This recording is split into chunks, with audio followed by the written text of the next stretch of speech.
Hi guys, I thought that today we'd have a small chat about the Slicer. This is the new split board from Shinn. Everyone knows that split boards are very travel friendly, but this is a slightly different take and a slightly different technology over what's available till today. Possibly the biggest challenge when designing a split board is maintaining the flex and the rocker in the board. This is absolutely critical in making a board that rides like a normal twin tip, because at the end of the day, if you're going on a holiday to kite, you really want a board that performs as well as possible, not just a board that's easy to travel with. The solution that we've designed to come up with this flex problem in split boards is to make a third piece in the board. This means that the connector is not part of the board itself, but an extra piece. And this is that connector. One of the most fundamental pieces of the design is that this connector, made of polyurethane, is flexible. This means that the connector is not blocking the flex of the board, particularly in the direction of tip to tail. Now, this tip to tail part of the connection is actually the part that makes the connection as strong as possible. The longer you could make this piece, the stronger your connection will be. But if that connection is stiff, you're just making the stiff section in the middle of the board bigger and bigger. That's the wonderful thing about this polyurethane connector, is because it's flexing, you're not making the center of the board stiff, and yet you have all the benefits of this longer tip to tail connection. Like all premium twin tips, the Slicer is made of a Polyurethane wood core, and it's actually pressed from a single piece. Wood is a natural material, and no two core blanks are exactly the same. By pressing the board from one blank, we can ensure that the flex of both halves and the rocker are exactly the same.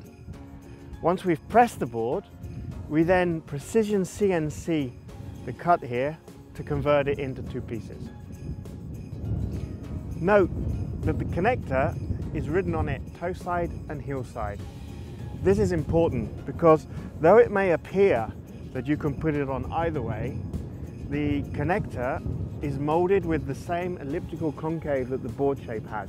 So it's important that you put it on the right way round. Simply slip it onto the board, like so, and then insert the other half.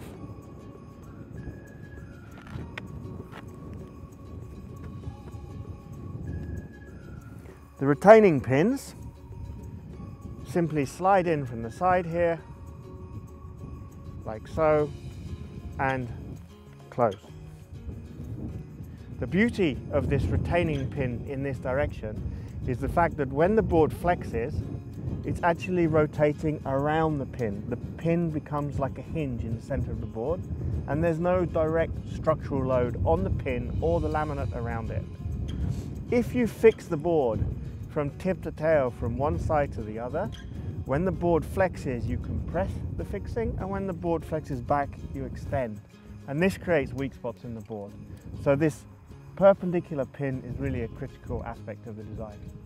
When you're traveling, we recommend that you leave the connector attached to one side of the board and simply reinsert the pins and close them, like so. This means no chance of losing the pins while you travel. Another nice aspect of the polyurethane connector is when you assemble the board, you actually stretch the connector slightly, and that means there's absolutely no play or slop or movement when the board is assembled.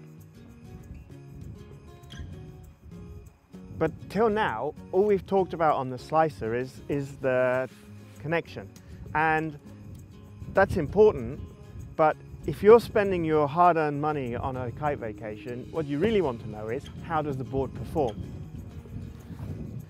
So what we've done on the Slicer is we've used the constant curve rocker that we use on many of the Shinn twin tips.